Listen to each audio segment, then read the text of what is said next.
I'm Linda Dixon with the Lexington Veterans Association. Welcome to the 234th consecutive meeting of the LVA. Happy to have you all with us. We've got a great program. We're letting you know in advance what it is. But of course we have a few program announcements to get through before the actual program. I would like to ask you to stand, and I invite Charlie Bevilacqua to lead us in the Pledge of Allegiance. If I could remind you, place your hand over your right heart, over your left heart, anyway, that's all except honorably discharged veterans. Honorably discharged veterans are now authorized and requested to render a proper hand salute during the Pledge of Allegiance. And this also holds true if you go to a military ceremony at the cemetery. If the military person there at the grave site is saluting, you place your hand over your right heart, or veterans render a proper hand salute if you're wondering what to do at that particular time, during the firing squad or taps. I pledge allegiance to the flag of the United States of America and to the republic for which it stands, one nation, under God, indivisible, with liberty and justice for all. Thank you. Let me say that Charlie is a recent medalist. He was in Omaha, Nebraska this summer at the Golden Age Games and for veterans, and he won 5 medals. Let's give him a big hand.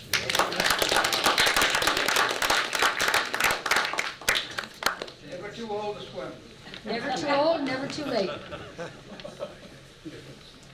Well, thanks to everyone who brought the exquisite baked goods. We have a dessert buffet. There's lots of goodies left. You'll just have to stay after the program and have a second cup of coffee and some more delicious food. Thank you, everyone. It goes very well with the delicious coffee donated by Starbucks in Lexington Center, our partner, again, for many years. And for those of you who have made cash contributions in the basket on the table, we thank you. We have no income, no budget, but we do have modest expenses, so that's how we meet our expenses. There's a sign-up sheet on the corner of that table for anyone who is new to the group or isn't sure you're getting our emails. Just put your name and your email address and we will be sure to add you to our listserv. Couple of announcements. Veterans Day is just around the corner. And the Town Celebrations Committee has 2 very important Veterans Day activities coming up. First, I'd like to introduce, we have 2 important visitors with us today, the co-chairs of the Celebrations Committee, Lorraine Marquis and Rich McDonough. Want to stand up? And you may have seen this flyer that was handed out, or it was near the coffee. Let me tell you quickly about these 2 Veterans Day events. The first one is the 4th annual Veterans Breakfast. This year it's on Halloween morning, Saturday, October 31. At Kilty Hall in St. Bridget's Church. It's a wonderful event. It's for veterans and their guests. Tickets are $5, and you may purchase them right here. Rich just happens to have a supply of tickets with him. It's a lovely event. We have a terrific speaker, lots of door prizes, and veterans also may have a complimentary service portrait in front of their service flag. So be sure to see Rich, and if you don't buy tickets today, you may buy them at Michelson's Shoes in Lexington Center, at the Community Center, or at the Bedford Council on Aging. The second event occurs on Wednesday, November 11, on Veterans Day. There's a parade from 10 to 11, and then there's an indoor ceremony from 11 to 12. We are, fingers crossed, assuming that this indoor ceremony will be at Cary Hall. We think it will be fully renovated by then and open to the public. If not, it will be at Lexington High School, but we're sure it will be at Cary Hall. The Grand Marshal of the parade and the main speaker for the event will be very well-known Lexington citizen and Navy veteran Van Seashoals. So we do hope to see a lot of you for that event. Okay, Warren Winslow has a very short announcement he'd like to make.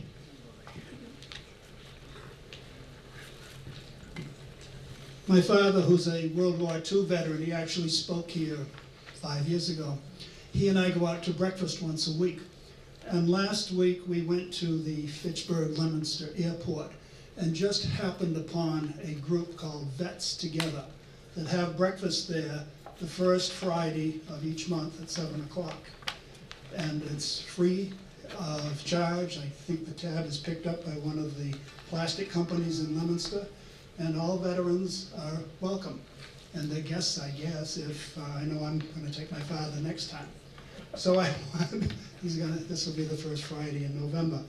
So I just wanted to mention that to you. And the other thing is, maybe some of you are aware of this, it's in the Lowell Sun, is a week from Friday at Fort Devens, there is an honor program for World War II veterans and their guests. Governor Baker will be there to speak. There will be a massing of the flags. There will be a concert, I believe, by the U.S. Army Band, and it's supposed to be quite an affair. So now you know about those two things. Thank you. I think it's 1 o'clock. I would get there early. By the way, this group up in Leominster is called Vets Together. And if you go online, you can pick up any of their information. I also gave them our website, so they may contact us here sometime too. Thank you. Thank you, Warren. And I think Bill Johansson has a couple of things to say. Thank you. I was thinking that Charlie Bevilacqua, and by the way, thank you. I didn't know he had a left heart and a right heart. I just learned that today. And he may have learned to swim when he spoke with us about 3 years ago now about his time in Antarctica when the bulldozer went through the ice into the water. That was your first swim. Anyway. I'll speak very briefly about a man named Vars, V-A-R-S, Christopher Young Vars, who was born in Reading in 1910. That's 106 years ago. He served in World War II, was a sergeant in the Army, got out, and he went back in at the beginning of the Korean War, very early. And he was up near the Chosin Reservoir, way up. When his unit was overrun, pretty much all captured, and he ended up in, this sounds like an awful place, POW Camp Number 5 in Poing-Toing or some god-awful thing in North Korea. Anyway, he died, as did many of them. And in November 1950, he was declared dead, as a bunch were. And in 2015, the North Koreans sent back 208 boxes in which there were remains of, they think, over 600 people. And so last week, there was a church service in Reading, and full military honors. He was buried at the Woodlawn Cemetery. And my point in all this is to bring out something called, I'd hoped to put it on the screen, but it doesn't work that way, it tells me. There's a place in Hickam Field in Hawaii called the U.S. Army Central Identification Laboratory. And these are a bunch of folks who are on duty, they're pathologists and whatever else they need, a large number of people who, if they hear of somebody that might be recoverable, the remains of somebody, they'll form up a team and send them out to rescue him. They did that in any number of places and still doing it. And if you want that address, it's interesting to Google it and see all of the different things they do. I have it right here, and I'll give it to you. The other thing is to follow up what Linda said. We have minimal needs here. We don't spend an awful lot of money, but we do feed the speaker and our young, hi Tom, our young a film assistant back there, and we have funds that we have to spend for our webpage and a few other little things. So if each person that comes here could put $1 in that thing in the back, I hate to sound like a priest, but that would make it work a lot easier. We have minimal needs, but we do have minimal needs. Thank you all for coming. I always worry at 1 o'clock or so when there are 5 people in the hall, and you think, oh damn, we're going to only have 20 people here. And all of a sudden, a mob comes in. I'm guessing we have about 70 people there, which is a pretty good crowd. And welcome to Sophia. I just saw Sophia. Where is Sophia? Oh God, no. For your wonderful talks, the last one. I appreciate it. Thank you again. Thank you, Bill. Okay, now let us introduce our speaker for today. When she was 10 years old, Diane Kuebler received a bracelet from her mother, and I believe she's wearing it today, right? Her father, Arthur Kuebler, had made the bracelet from the wreckage of a Japanese aircraft while he was serving as a Seabee on Iwo Jima just after the Marine invasion of the island. Arthur had carved on the bracelet all the islands where he was deployed, and there were many. The bracelet kindled Diane's interest in learning more about her father's story. Arthur, like many returning veterans, never talked about his war experiences after coming home. Since that time, Diane has attended reunions of her dad's former unit, the U.S. Navy 31st Construction Battalion. She's visited Iwo Jima 4 times through the Military Historical Tour organization, and she has done extensive research on the Seabees' mission and work during their time on Iwo Jima. Her presentation includes some unusual and rarely seen photographs of Iwo Jima in 1945 and the present day. Please welcome Diane Kuebler.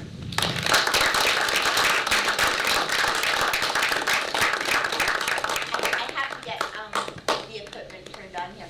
First of all, thank you for inviting me back. I gave this presentation probably about 5 years ago when Bill Johansson had seen me do this talk at the Weston Military History Group in the library. Can everybody hear me? Okay. Thank you all for coming. Thank you to the town of Lexington to support this. So let me get started. Okay, I think we're all familiar with the bumper stickers that we see naming islands. So thinking of islands and whatever, I figure I'm going to do a little bit of a pun here. So if you ever see this bumper sticker, that person knows me personally. Okay? I have printed up a limited edition of them. They are not sold. They are given out by me to that person that I deem worthy of earning such a bumper sticker. And I have strict but flexible criteria. Okay, my dad in Bermuda as a Seabee. Bermuda, when you think of the island, you don't think of it as being in harm's way, but in fact, Bermuda was a British colony. And after Dad went through basic training in Davisville, Rhode Island in 1942, he then went to Bermuda for about 1.5 years. That's what he did talk a little bit about, having the first football game in the island of Bermuda and also building the hospital in Bermuda. There's 2 Seabees here, and Seabees are most proud of the good work that they do for others, in particular any of the civilian population, aside from the military establishments. Yeah, I went through papers and researching the Battle of Iwo Jima and what the Seabees did, but the best thing that I did was to interview actual men who were there, primarily by the telephone, or I would sometimes be chasing them around. And I would answer, give them like 20 questions, and one of the most important questions I would ask is, why did you join the Seabees? And these are some of the answers that I got. Obviously, I wanted to serve my country. I couldn't get into the Marines. How many Marines are here? There's 1 Marine, 2 Marines, okay. They needed me. And I thought that was very interesting. It wasn't spoken in terms of bravado, but it was spoken as a Seabee would speak. They have skills, they can offer a trade. I am colorblind. Are you colorblind, No. Seabee? Okay. Regular Navy would not take you if you were colorblind. The Seabees would. Geez, not the Army, no foxholes for me. That was why my dad joined the Navy. Keep that in mind when you see the other photographs that I'll show you. They were going to pay me a lot. In fact, most of the Seabees, especially the original Seabees, the men who signed up early in the war effort, were experienced blue-collar traded workers, and they were frequently commissioned maybe as a second class, whatever, as was the case in my dad. Okay, Iwo Jima. Every campaign in the Pacific and in the European theater would have a code name. Iwo is called Operation Detachment. The island itself is called Workman Island. And then again, well, you could see on this map, more importantly, take out a globe sometime and just look at the great distances from Port Hueneme, California, where my dad trained, to Hawaii and then to Iwo. When you go around a curve, the distances are much greater than when you just see them flat on a map. So Iwo Jima is Japanese territory. The mayor of Tokyo would be the mayor of Iwo Jima. It's a small island. We live in New England here. How many of you have been to Block Island off the coast of Rhode Island? Okay. If you look at a map, if you flip Iwo Jima upside down, it's basically the exact same size and almost the shape as Block Island. So picture Block Island in the summer when you go there. Picture 3 Marine divisions on Iwo Jima plus 22,000 Japanese all on Block Island. We're talking about the same square mileage. So it would have been just a miserable place for a number of reasons, a very crowded and dangerous place. What did the Seabees do? We think of them generally as advanced base construction. Now there's different types of advanced bases, as we know. Iwo Jima was not to be a Navy base of repairing ships or submarines or even restocking, but Iwo Jima strategically was selected as building the road to Tokyo for the capture of the Japanese airfield, but also mainly as an air base to provide fighter protection for the B-29s that were flying over from Tinian and Guam and Saipan to Tokyo. So airstrips, that's what Seabees did then. They're still doing this now in places far away in Kandahar and other areas in the Middle East. Tank farms, not only for water, but for fuel depot, to fuel up those planes. Not so much to fuel ships, but avgas and other things. And when you think again of this island, you had the Marines. The Marines weren't going to be permanently based. They would get in, they would fight, they would get the job done, they would leave. But then you would need the long-term Army support personnel for communications and the Army Air Corps and their mission in the success of the war.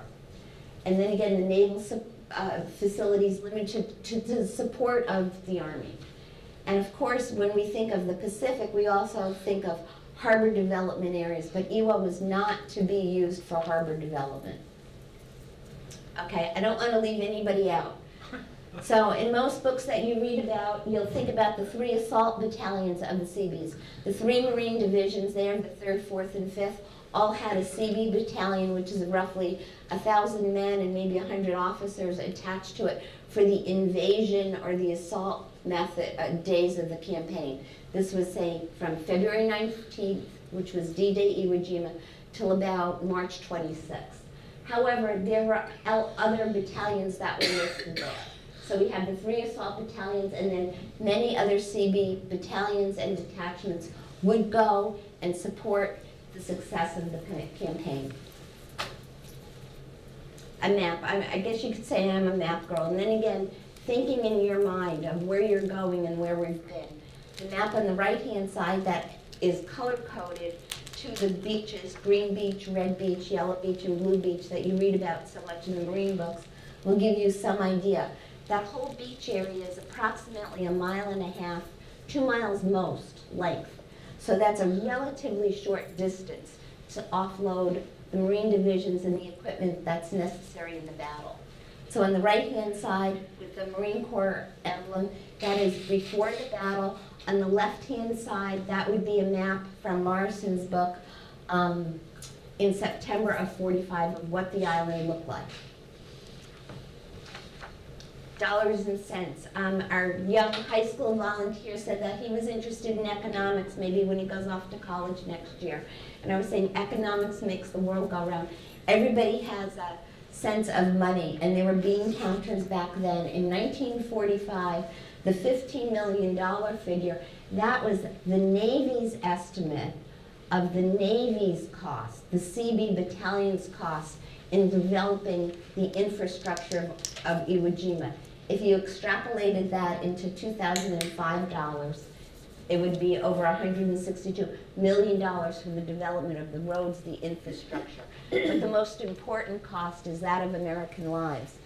When the CEC officer spoke in April of '45, he was talking about all American casualties. That was in April of '45. Most of the fighting was over, but there would still be men who would lose their lives on Iwo Jima, either through construction accidents, through sporadic engagement with random enemy encounters, or with the numerous plane crashes that did in fact happen on the island. So all told, the Marine reports of killed in action of Iwo Jima are 6,823, I believe. Seabee casualties, I put a question mark up because there's some that I know about that aren't in the published book, so I never want to say, and I don't want to ever leave anybody out, so I maybe gave a 10% higher estimate maybe than what's officially given. But killed in action, Seabees, most of those were in the couple of early days of fighting, and the wounded is about 400. That is the highest casualty and killed in action rate in Seabee history. Even though they go in early, usually the Seabees are not quite as in harm's way as the Marines are. However, Iwo Jima was an exception since the 133rd Seabee Battalion was used as a Marine Corps shore party detail. Some of the beaches and the encounter, D-Day.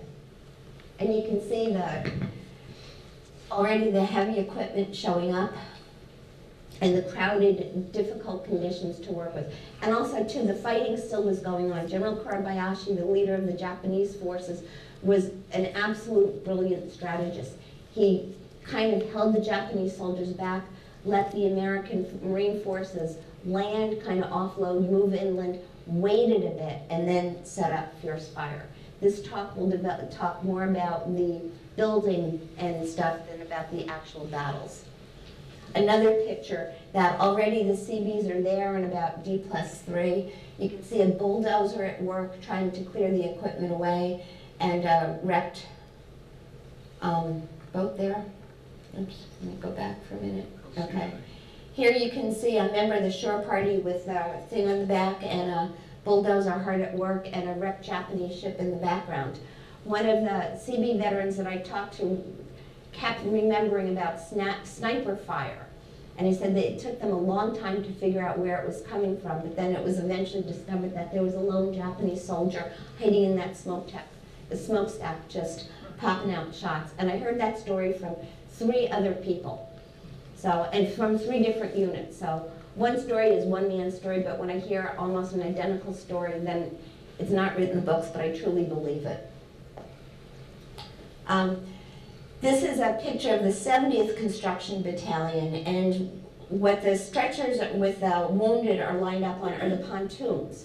And when we think of pontoons or building bridges, we think of more of the Normandy beaches and the causeway development, but in fact they were used in the Pacific, and they can be used as a floating barge to bring in supplies, or in this case, have some motors on them and offload wounded men, bring them back out to the hospital ships. Okay, you can see the difficult conditions and the sand that they talk about on Iwo Jima. It's not like, let's go build a sandcastle sand of wet mud type thing. It's more if you go out and dig up your gravel. I have some samples with me. It's literally, it's gravelly. It's like driveway. It's like asphalt.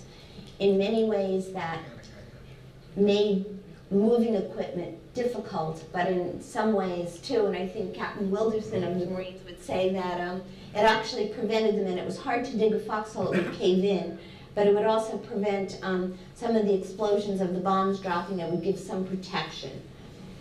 But it was very, very hard to dig in.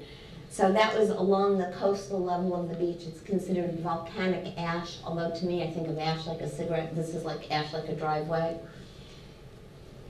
The temperature, the weather was a factor in Iwo Jima, and the seas were a little bit high, but luckily for all who fought there, it wasn't a tropical environment. Linda will tell you that I go crazy when people call Iwo Jima the South Pacific. No, it's the North Pacific. It's above the equator. And that's very interesting and very important to consider when the weather, because of the weather, you wouldn't have some of the tropical diseases associated with Guadalcanal and some of the other horrific battles that the Army and the Marines had to come to. So it was about 70 degrees, 75 degrees. You didn't have the heat exhaustion that you would have in other Pacific campaigns. Okay, Pierce plaque still used in Vietnam. I'm sure this is familiar to many of you. You can use it for roads. It's heavy. It's very practical. It folds up. You can bring some stuff with you. You can make a temporary roadway or a runway out of it. And then here's some more Seabees in action. The lower photograph will show a Seabee bulldozer operator asking the Marines for directions. Now you wouldn't think with such a small island that you would need directional signs, but it is such a small island and the fighting was so intense and very close by that in fact you wanted to make sure if you were going to build something, you weren't literally getting in the thick of the fight, which maybe would be from here to Michelson's shoe store away. It could be very, very close. Again, the 95th Battalion at the top of the photograph, and you can see some Pierce plank. And then again, the crowded beach area where this is still kind of like within the shoreline. And just the horrific conditions that the Seabees had to build and deal with. Remember, my dad joined the Navy because he said, no foxholes for me. So that would be his home environment for about 2 months before they built a more permanent camp. Okay, top photograph shows his actual battalion, the 31st Battalion, offloading equipment. You can see the wrecked Marston matting. And then the lower photograph shows, I tried to, from what I could figure out, the best of my kind of, I was there, here's the old picture, of what the island looks today. You can still see the coarseness of the black sand, but certainly the remains of war are no longer visible. Okay, foxhole life in Iwo Jima. This would be how the Seabees, the Navy builders, live just like the Army. You can see they're neatly stacked sandbags, doing laundry, burning trash. One thing that was unique about Iwo Jima for the veterans, there's no perennial water. So there were two things that the Navy Seabees didn't have to do on Iwo Jima. And if they had to do them, they would have done them very well.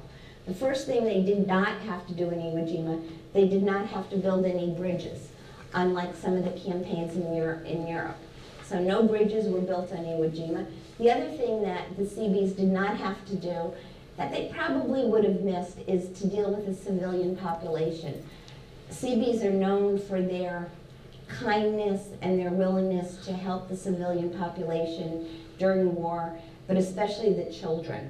And the Seabee statue that's in Washington, D.C. on the entrance to the Arlington Cemetery, it has a picture of a carved Seabee with a child, and it's the only military statue that depicts a service personnel member with a child.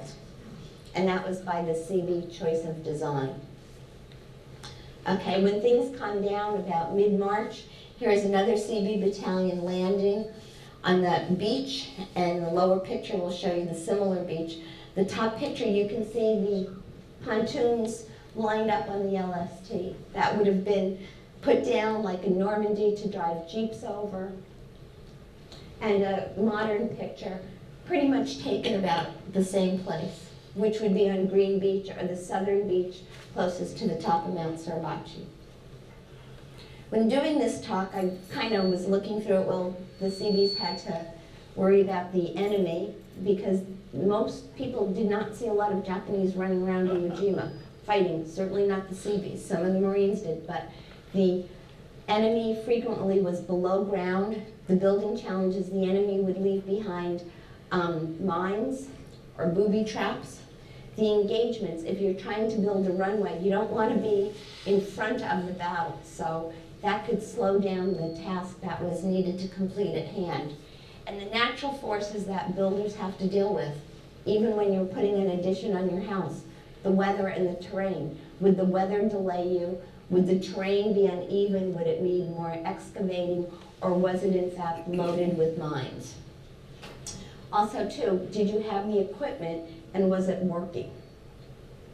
And just normal construction hazards, operating bulldozers and rock crushers, you can get hurt just by doing that under the best of circumstances. And I like to say the Army is a building challenge because in fact the Seabees were under control of the Island Command. They acted as like the big boss of get this done, we need it done now. And some of the Seabee officers weren't too happy of that because they were not totally familiar with the construction techniques and were a little bit demanding of what they wanted on a very unrealistic level. So we have a rough island that had to be leveled. Then again, we needed street signs, not only to tell you where to go to get the job done or where the camps were located, and you could see all the hundreds of spent rounds in the background, but by having a cleared road, then in theory, that would be safe for vehicles like bulldozers or deuce-and-a-half trucks to travel over and would possibly avoid mines or other hazards. However, things aren't perfect. Off of the road, a D8 Cat, which is a really, really big bulldozer, an enemy mine hit this bulldozer. A member from the 95th CB Battalion was in fact killed in this incident. However, there was another bulldozer that was hit by a mine and that Seabees survived. Seabees were recruited from the construction industry before the war, so a lot of the men had worked on the Hoover Dam and other large-scale equipment things, so you had men who were already trained in explosives. And each battalion had a number of men who knew about C4 and other explosive type devices and were very expertise from their civilian jobs that were quickly translated into helping get the job done. I love the picture of this CB from the 90th Battalion. Kind of looks like that 1,000-yard stare that you hear about in Peleliu. He's just there is, I think, the best way, and I think it shows the challenges that he's faced after going through hell for a few months. Perhaps the Seabees are best known for building a highway up Mount Suribachi, which was the highest point on the island. Where we all are familiar with the story of the 2 flag raisings. And in middle of March, it's the high point, and if you see on the other maps, by this point, the island was, the fighting moved north. So there was not a lot of fighting on Suribachi itself, but still we needed the high point of that mountain to put on radar. It was a rough climb up, even though it's only 554 feet. The Army specced out and told the Seabees that they wanted a grade of less than 10%. On some of the pictures that I'll show, you can see lots of switchbacks of going up this road. It was done in 12 days. Now, I'm sure we would love to have a 2.5-mile road. It wasn't paved, but still completed in about 12 days to when you see the elevation of this highway to get it done. So what they had to do though, instead of going from the top up, they got some equipment up there first and then paved their way down. That was kind of safer, and if you're at the high point, then you can go through. So once you get a couple of dozers up there, just work your way down instead of working your way up. And you can kind of see the edge. It's pretty steep. There weren't a lot of trees on Iwo Jima. The Navy had done a lot of, well, and actually the Army Air Corps in the fall of 1944 had pretty much taken out a significant amount of the vegetation on the island. Didn't bother the enemy, because the enemy was all underground. So when the island was declared secure, in the top photograph, you can see how the road is cut through there. And then the bottom picture will give you the whole switchbacking area of the road going up. And it's the joints, the JASCO equipment is on the bottom there, and an Army Signal Corps unit in the Quonset huts. Like all engineers or like anybody, if you come across enemy equipment, you either want to destroy it so it's not used again, or if you think you can use it, you want to take it and make it workable and use it. So the crane is lifting out a usable generator that was used. And of course, these are men from my dad's 35th Battalion taking out a Japanese anti-tank weapon. And then again, it would have to be cataloged for intelligence purposes of what you found where, and then destroy it so it would not be operational again. The main job of the Seabees were to build the 3 airfields. Let's say the south, central, and north one, and these are the specs on those. To this day, the central airway is what the main airway is. But on D+4, even at that point, the Japanese had Motoyama number 1 or airway number 1 or the south airfield already built. But it was rough and it wasn't really particularly paved. So men from my dad's battalion would have to go up and pick up shrapnel. And then they immediately got to work on it. As I say, the battle moved up to the northern part of the island so this runway could be worked on. One of the dangers of working on the runways are planes coming in while you're working there. Operations were 24/7 for building, some limited by light. Seabees were frequently right on the runway and worried about planes coming in. And in fact, a man from my dad's battalion was in fact killed when a plane hit the Jeep that he and his buddy were working on. His name was Meeker. He has a name, killed a Seabee. His name was Meeker. He was from Texas. He was he was AWOL in California for 2 days because he wanted to make sure that his wife and daughter got home safely on a train to head back to Texas before he shipped out to Hawaii. So working on the runways again, it's not just digging them up, it's paving them. Up top we have our modern equipment, and below is the equivalent, it's a Japanese runway, grader I guess you could call it, with a plane in front. So we were working with the most modern equipment where much of the Japanese construction equipment was really from the 1920s. And the top view, you can kind of see at this point how much leveling and grading. On the lower point, it's probably about a 12 feet revetment on the bottom that had to be filled in and roughed out. And a large hangar. And you can see the completed road of Suribachi on the top with some radar. So there's that first runway when we went from the first picture I showed you where they're cleaning shrapnel to the summer of 1945 and the amount of building that's taken place. The central airstrip, or the largest one, and there's a great picture over there. This is a particularly interesting runway because at the time, believe it or not, it was the longest runway in the Pacific. It was longer than the runways in Tinian.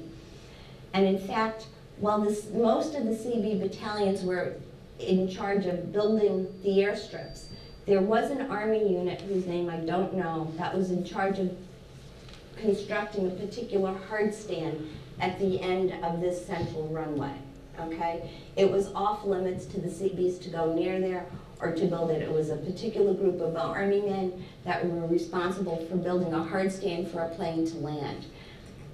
And as it would turn out, that hard stand was to be built for the Enola Gay, which was not known at the time, but those, in case the Enola Gay could not make it to Japan, she was to land on Iwo Jima because it's halfway between Tokyo and Tinian from where she left, and to rest, I guess that's a good word, take a time out, and land on Iwo Jima. And there was a particular hard stand in a most secure area that only very few people knew about. And in the documents that I found, it just said, a special hard stand guarded by the Army was deemed completed. End of story. Okay, a map. I find this kind of interesting because you can see just how narrow the island really is. One of the challenges that they had of offloading the aviation fuel from the western part of the island via tenders to the fuel tanks was that Iwo Jima is called Sulfur Island, and it's hot.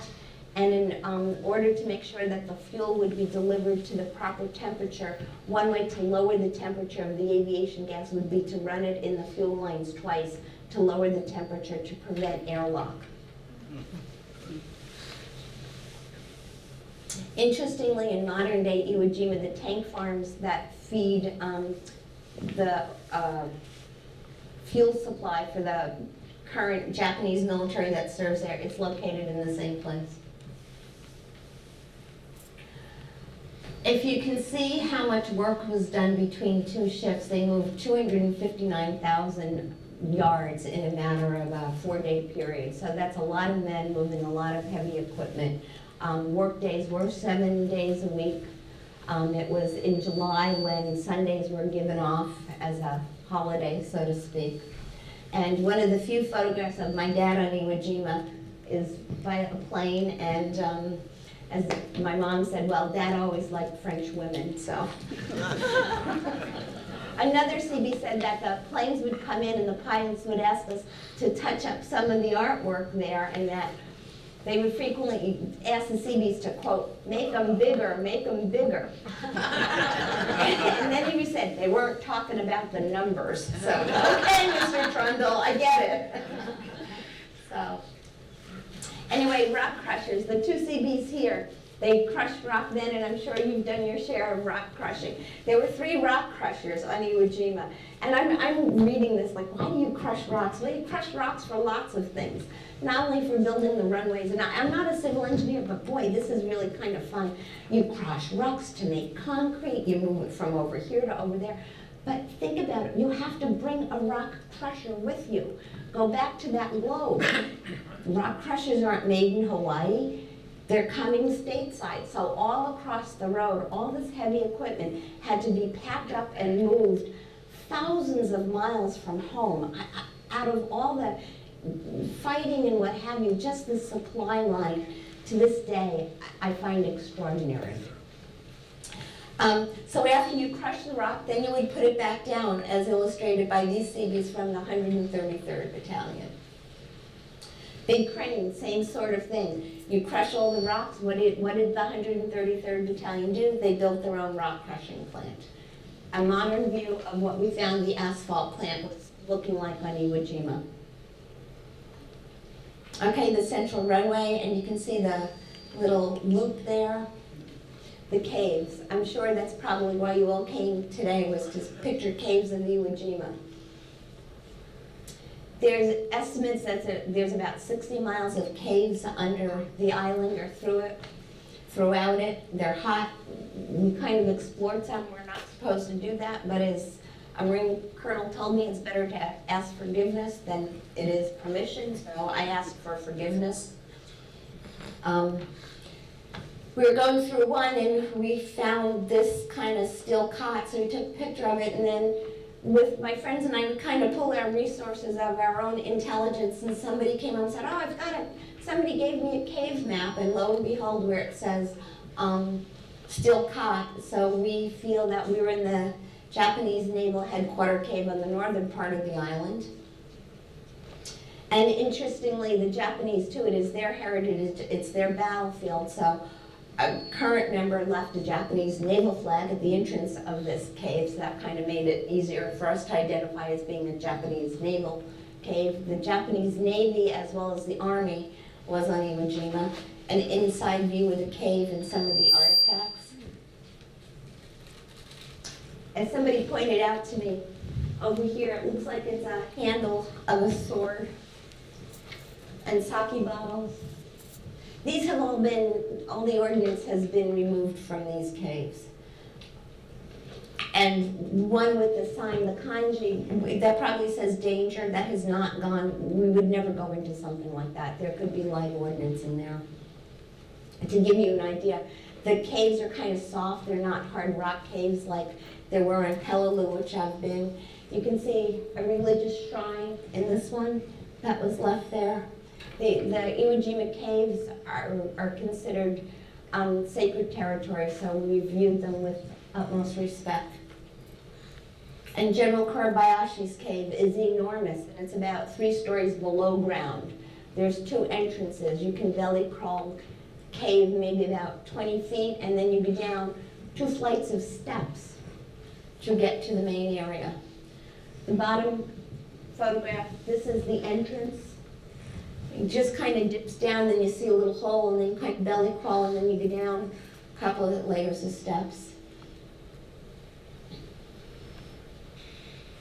Probably the most difficult job that the Seabees had to do, they were responsible for creating the 3 Marine Division cemeteries that were on Iwo Jima. They were temporary cemeteries. Iwo Jima was enemy territory. We would not want Americans to be buried on foreign enemy territory forever. So remains were, beginning in 1947, returned to the family's hometown or to the Punch Bowl in Hawaii. If you ever go to Hawaii, I urge you to visit the Punch Bowl Cemetery. It's a little bit out of the way, it's a little bit hard to get to, but it is well worth it. It's probably the most beautiful cemetery that I've ever seen. And tile work, talking about all the Pacific battlefields. So each Marine Division had its own cemetery. The 133rd built the 3rd and 4th Marine Division Cemetery. The 31st built the 5th Marine Division. This is the 5th Marine Division Cemetery on the bottom. Memorial plaque that, as I say, these cemeteries no longer exist in Iwo Jima. Okay, we brought our men home. But just identical crosses or Stars of Davids were placed in them. The Banzai attack, okay, it was late March near the home of the 7th Fighter Squadron. Most of the killed were pilots. There were a few Marines, and there were at least 2 Seabees that were killed in that attack defending that area. They were best buddies, Mr. Cox and Mr. Martin, the gentleman who loaned me this photograph to photograph, they were his best buddies. They both were Seabees from the 90th Battalion, and the men that they served with wanted them to be buried next to each other on Iwo Jima. It is a very, very rare photograph, and it's nice to know that their wishes were respected like that. The Banzai attack was kind of a surprise.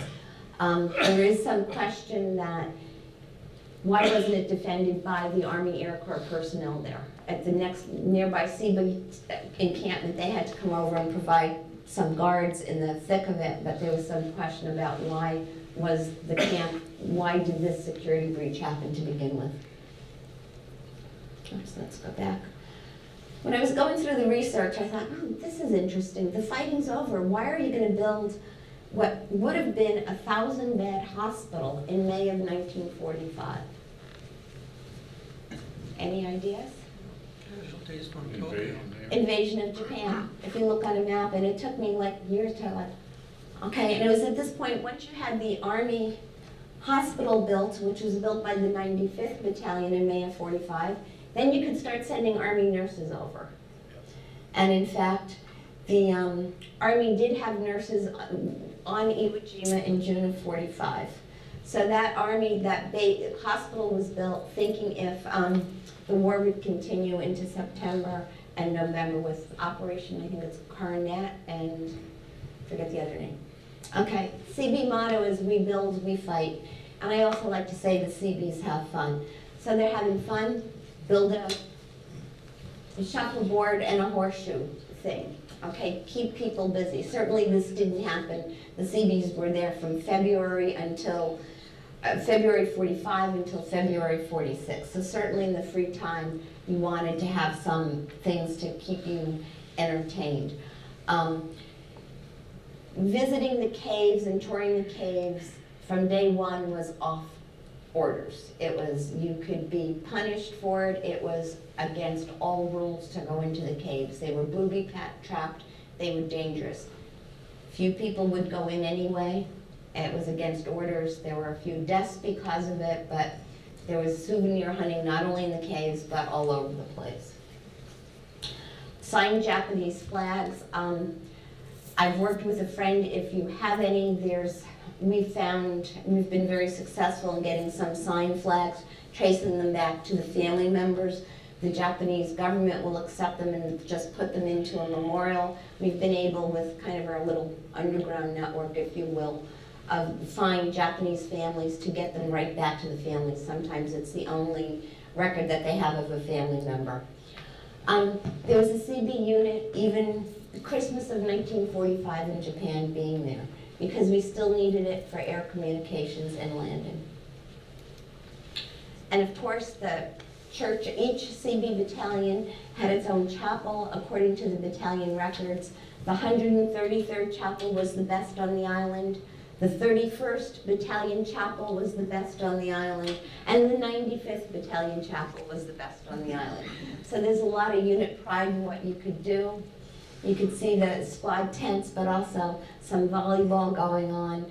And of course, in honor of the Marines who served there, the 8th Battalion named their theater, which was used not only for movies or like USO type shows, but also for award ceremonies. They called it the Marine Bowl. Okay, there's an Army nurse of Iwo Jima. And the picture with, I call it the Huck Finn picture of the 4 boys, are actually Army Air Corps Service Unit young men. And Earl Boyce, who is the one holding the oar on the right-hand side, he loaned me a lot of photographs, not only for this talk, but for other talks. And there's a book that was just self-published by a Marine, and it's based on the photographs that Earl Boyce brought back from Iwo Jima, and it's like $20 on Amazon.com. And it's a different aspect of Iwo Jima that you don't think of the Army Air Service Corps being right in, landing with the Marines. You don't hear about it. It's a wonderful little account. What is that behind the raft? That's a wrecked Japanese aircraft. Yeah, broached on this is on the western side of the island. One of the issues talk about, like by this point it's the summer of 45. The war is pretty much coming to a close. They're not really in harm's way. So yeah, take a raft, go out and have fun. There were some orders that banned grenade fishing. Okay. So, you know, boys will be boys. So they're, you know, go out and have fun, be safe about it, but no grenade fishing.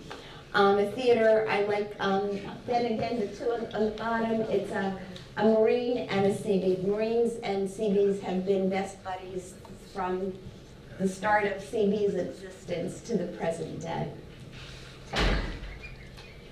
Up on top of Mount Suribachi, there's a memorial. It still is there. This is it being built by the 31st Seabee Battalion. Okay, that's another picture. There's my dad, which somebody sent me this photograph, and I never knew that. He never talked about it. We have the spearhead emblem in the middle. This was dedicated October 2nd. So I like to say, yes, in fact, the Army raised the flag on Mount Suribachi, and every Marine just falls off the, you know, on the floor. But the Army raised the flag at the dedication of the memorial. Me and an assistant commandant on my second visit to Iwo Jima, it's changed. There's an American flag that was made from bronze attached to the memorial because we would not be flying a foreign flag on foreign territory. So by making a permanent bronze flag, there's always an American flag on top of Mount Suribachi. It has 48 stars to reflect the time when it was first built. Another view.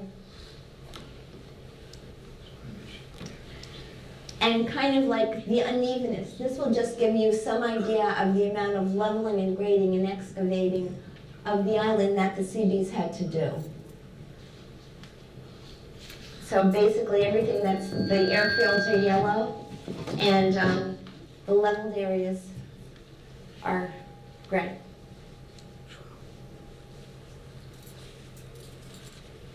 And from the summer of 1945 And then modern day Iwo Jima, all this stuff that was there has been taken down. We don't need it. The island was returned by treaty agreement to Japan in 1968.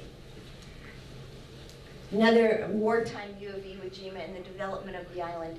This shows the western coast of the island where much of the equipment was offloaded after the battle, but it was heavily mined. The Japanese really pretty much knew we were going to come in on the east side, but still they had the western side fairly mined as well. But they just knew, from a strategic point of view, there was no question which side that we were going to land on. Some veterans returning to Iwo Jima once a year by treaty agreement. American veterans and their families and others can return to the island for a joint reunion of honor with the Japanese relatives. Elmer Rome was so moved by his experiences on Iwo Jima that he told his family that if any of the kids wanted to go, and it's an expensive trip, that he'd pay for them to go. All 12 of Elmer Rome's kids decided to go with him to Iwo Jima.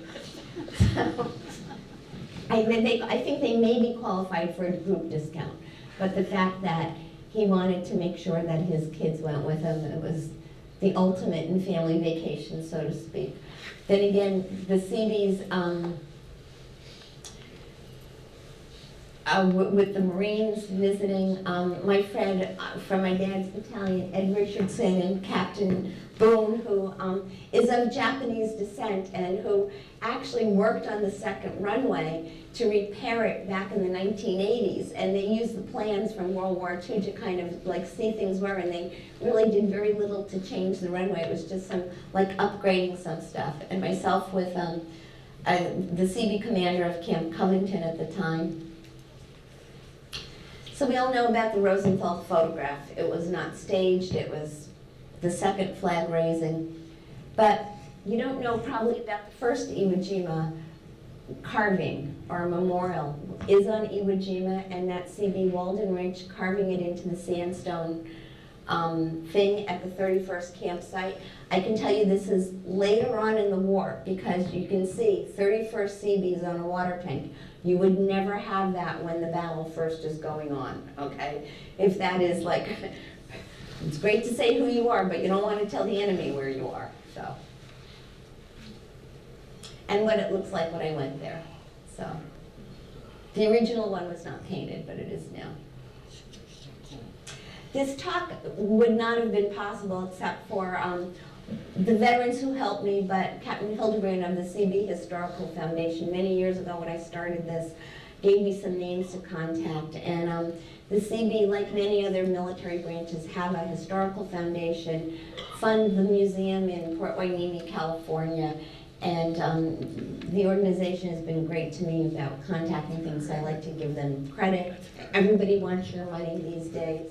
Whatever branch you serve in, help to preserve your history wherever it is. The Marines had this little character made up of me at one of the reunions in February of every year, and I think that's kind of cute. So how can you say no to a Marine when they want to, get a picture of you? So thank you.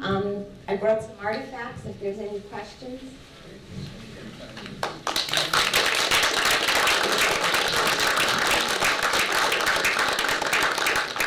Diane, Yes. I served over 30 years in the Seabees, and this is one of the best informed I served over 30 years of active duty in the Seabees, and this is one of the most thorough explanations I've seen. Thank you. You sure you weren't a Seabee? No, but I'll tell you, one reason why I think I did a good job, truthfully, I was very kind of upset that Dad didn't tell. If he had talked, I wouldn't have done as much as I've done. I would have been, okay, that's it, here's the bracelet, get on with it. But we always think about the battles or the fighting or whatever. So much more happens either before the battle or afterwards. I'll tell you, if I had read this in high school, I would have become a civil engineer.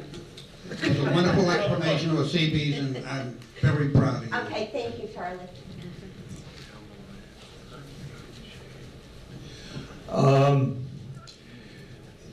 Harry Willison, sitting over here, most of you may know, was there. He was a Marine platoon leader on the second wave, which means he was a second lieutenant, and by noontime he was a company commander. So Captain Harry Willison sitting right there of the Marine Corps, wonderful gentleman.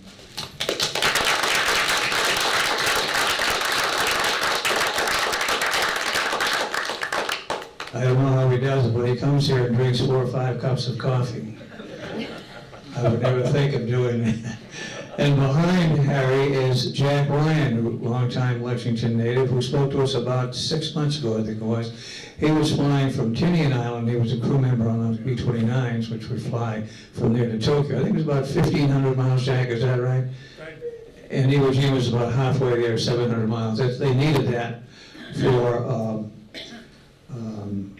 case for emergency landings. And also there's a YouTube thing out which was mentioned last time. It's called He Flew the Last Combat Mission in World War II. He flew the last combat mission in World War II. It's a 5-minute thing, very, very interesting, by a man named Jack Yellen, who was based on Iwo Jima when they finished these runways, flying P-51s, and he did in fact fly the last mission in World War II, lost his 19-year-old wingman. Was anybody else here?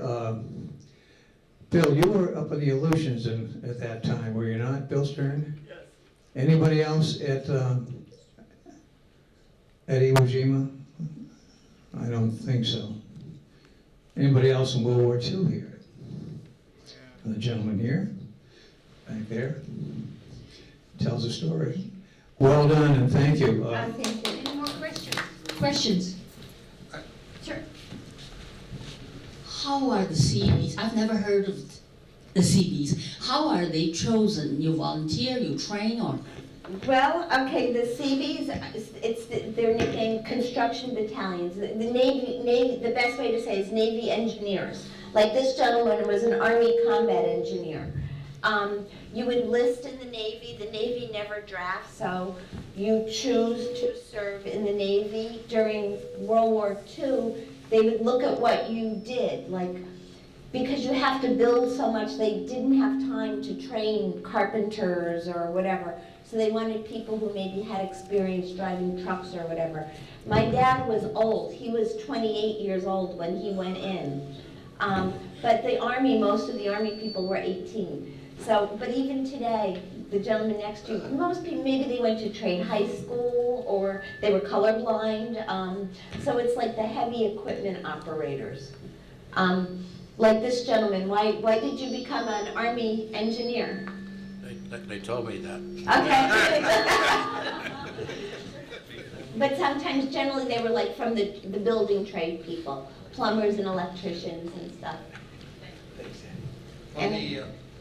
Of the 6 men in the raising the flag on Iwo Jima, in just a few days, 3 of those Marines were killed, and the other 3 survived. One of them was a Navy corpsman. He lived the longest, and he wrote a beautiful, wonderful book about his experiences on there. But the Navy corpsman that was in the picture had already received, been awarded the Navy Cross a day or 2 before his picture was taken as one of those 6 people on that flag raising. But that flag raising, and just a few days later, 3 of those Marines were dead. I brought some of my Iwo Jima books. I didn't bring them all. I have a lot of them, and I'd like to encourage you. Yeah, there's maybe the top 10 most popular ones, but to me, the best books and the best stories are the little self-published books that the veterans have done. You can, publish your own little books. Some of them are there. There's one gentleman, Larry Kirby, who was, he lives up in Manchester by the Sea. And he talks about being a Marine on Iwo Jima, and he was at the State House last year. I have his book, and he has a couple of chapters on Iwo Jima, but sometimes the smaller books are the ones that they tell it like what it is. It's not professionally edited, it's from the heart. And those are the stories that, if we don't get a chance to talk to people like this gentleman and to Harry, we don't really hear. And to write it down, it's quite interesting. So feel free to look through those. I've brought some Iwo Jima artifacts. This is the bracelet that you read about. Sets off the metal detectors at the airport. Crazy. It's probably hard steel from the Japanese plane. Wow. Question? There were 2 movies about 10 years ago called Iwo Jima, one from the Japanese point of view, one from Were they accurate? Flags of Our Fathers was, I didn't like that movie as much. The book is accurate. The movie was based on the book. I did not like that movie, but I think the Japanese point of view, called Letters from Iwo Jima, was an excellent movie. Absolutely, positively excellent, and from what I understand, that was accurate. A friend of mine, who's an American, whose dad was a POW in the Korean War, actually, Dan is American, he has interviewed Japanese veterans from the Battle of Iwo Jima. It's hard enough for our own veterans to talk. Dan lived in Japan for a number of years. I have some flyers. I couldn't find the book, but it's called A Tomb Called Iwo Jima. And he was able to befriend the few remaining, at this point, living Japanese veterans of the battle, and wrote a book about that. It's on Amazon, or from his website, there's some flyers over there. And then another book that he wrote, then again, of Japanese veterans of the battle, about Japanese naval pilots. And I know there's a lot of people who here like flying planes and stuff. And it's interesting when you read that book, because yes, everybody fought for their country and this and that and the other thing, but when you read the Japanese accounts, it's the love of flying. And the Jerry Yellen that Bill talked about, I've met Mr. Yellen before, and a good part of Jerry's story too that he didn't go into is that his son lived in Japan and married a Japanese woman. Okay, so Jerry's thinking, oh my God, my son's marrying a Japanese woman. Well, the Japanese daughter's father is thinking, oh my God, my daughter's marrying the son. Well, her father was a Japanese pilot and survived the war, as did Jerry's son. So here you have the two opposing teams, you know, arch enemies, both pilots, and their children, you know, have grandchildren. So it's not my war, you know. Her father was a kamikaze pilot Okay, who didn't fly, obviously. I mean, he didn't. He's still alive. yeah. So it's there's a lot of interesting things in the world. So anyway, thank you for question, Harry. The island is supposed to still active on volcano, Mm-hmm. and there's a map over here that shows that very vividly, that it's still expanding. Yes, Harry brings up a good point. I have a copy of an original map, and Harry was pointing out, Japan, Iwo Jima means Sulphur Island. The Japanese actually recently renamed it, called Iwo To, which is the 1930s name, and I think they did that because of the flack from that movie. It got all the grandchildren and the great-grandchildren a little bit like, well, tell us about our grandfather. You know, didn't he fight bravely? The Japanese military wasn't too nice to its World War II veterans. You know, you survived, you were kind of like the outcast. But the island here, the coastline is wider than when men like Harry landed. It's probably 100 feet wider now before you go up at a 45-degree angle. So when you got off the boat, you were right up there, right? Right. Yeah, so it's wider now. You can see the original line is, coastline is there, and the elevation is higher. I think now it's at least 554 feet or something. Lava doesn't come out. It's very hot sand. Did you heat your rations in the dirt? No, I used a C2, burnt some C2 explosives. Explosives. I've heard Seabees would just dig it in the dirt to get it warm. I was told later, I shouldn't have done that because it might have exploded. It might have exploded. Well, you got lucky then. Yes, sir. So the Japanese reacquired the island, Yes. and so they reacquired the island, and what is there today? What is the settlement? Are Okay. there just Japanese or is it military? Well, interestingly, the United States Air Force was there through the 1950s and the 1960s. There was a U.S. Coast Guard Loran base there that closed in 1994. The Japanese Self-Defense Force, because I guess officially the Japanese doesn't have a military, it's called the Self-Defense Force. There's maybe 36 men living in the Coast Guard barracks from like 1950, kind of like ugly architecture type stuff. I truthfully, I don't know what they do there. There's probably some radar. The airstrip is still there, Iwo Jima, Bill will probably tell you as a pilot, on rare occasion, commercial flights have had to make emergency landings on Iwo Jima. It's in the middle of nowhere, and it's there. We use it by treaty. It was given back by treaty agreement. It was theirs to begin with. Americans aren't conquerors. We didn't want this. We didn't need it strategically. The Japanese maybe does, and maybe in the future, God help us, warfare's changed. It's in the middle of nowhere. We can use the airstrip for practice night landings. People who live in Okinawa, it's like having Logan Airport in your backyard because the U.S. military is in Japan. A lot of noisy planes over there. Let them practice on Iwo Jima. Nobody's going to get annoyed at you if you're in the middle of nowhere. So strategically, our military does that there. A few years ago, the Japanese military academy equivalent of like West Point, a major was bringing some young troopers out going through the caves and actually suffered a fatal heart attack. So the Japanese were totally freaked out, which, thinking, oh, don't go into the caves. They are very hot. That did not cause his heart attack. It maybe exasperated it. So they really did not want us going through the caves at all. So it's to learn, their history and what have you. I'm sure that any of the Japanese military people who served there, probably think like, oh no, they got the short stick. It's not a pretty place. It smells. It's not like it's tropical beach. And, it's not a particularly pretty place. They have a little PX for themselves. It's, like, oh God, I have to be here.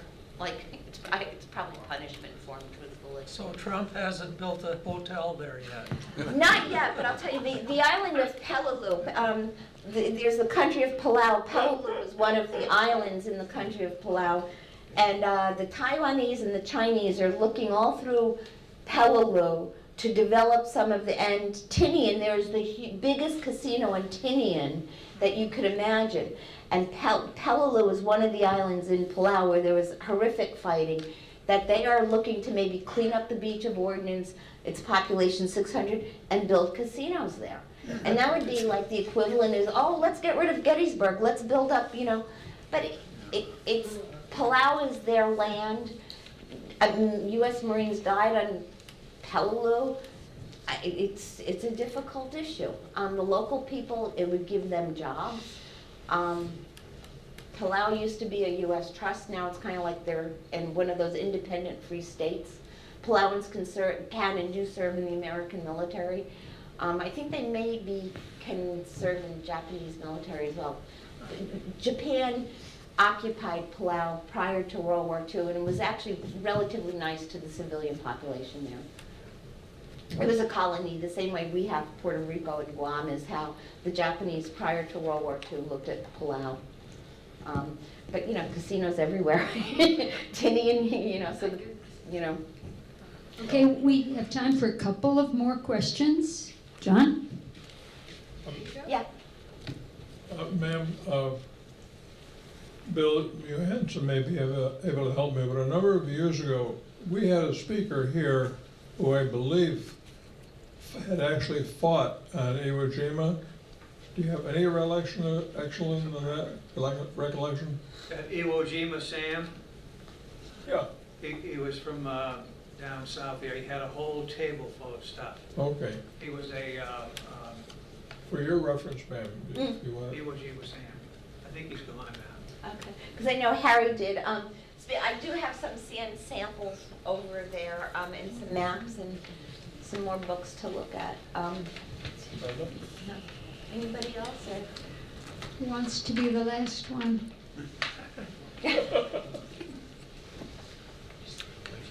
If you mentioned Peleliu was one island that we should never have invaded. We lost a lot of Marines, and there was no strategic reason to go into Peleliu. Just that General MacArthur wanted to protect his left flank, and he had a bunch of Marines out there floating, and he wanted to do something with it. And they should never have invaded Peleliu. We lost too many Marines that were completely unnecessary. I like to, when you are reading the war books, just actually, my boyfriend Tom and I read a book called The Combat Engineers book. About 3 years ago, somebody published a book called Combat Engineers. oh gosh, is it in Europe?